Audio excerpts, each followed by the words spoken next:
something I wish I knew before I started my locks. So when we start our locks, we have a certain length. And with most people, we are attached to the length. We don't want our hair to be any shorter than what it is, considering it's going to already shrink up.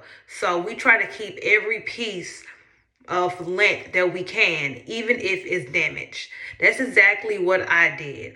When I started my locks, I did what you call a big chop, but my big chop was not as honest. I cut some ends, but I didn't cut as much as I needed to, thinking that, oh, I'm gonna lock it, it's gonna be fine anyway.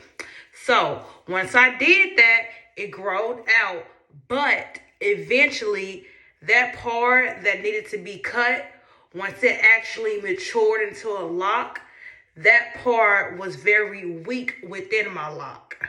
So let me see, can I find one?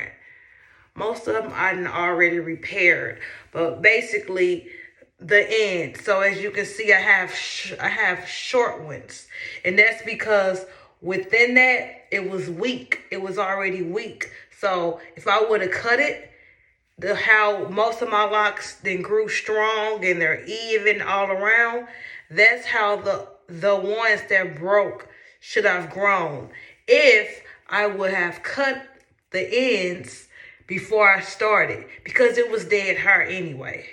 So that's one thing I wish I would have did before I started my locks. Actually do the big chop.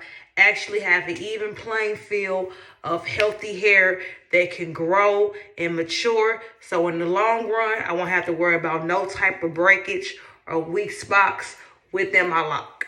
So please consider that before starting. If you know you got dead hair, don't get attached to it. Cut it, start fresh. You will thank yourself in the long run.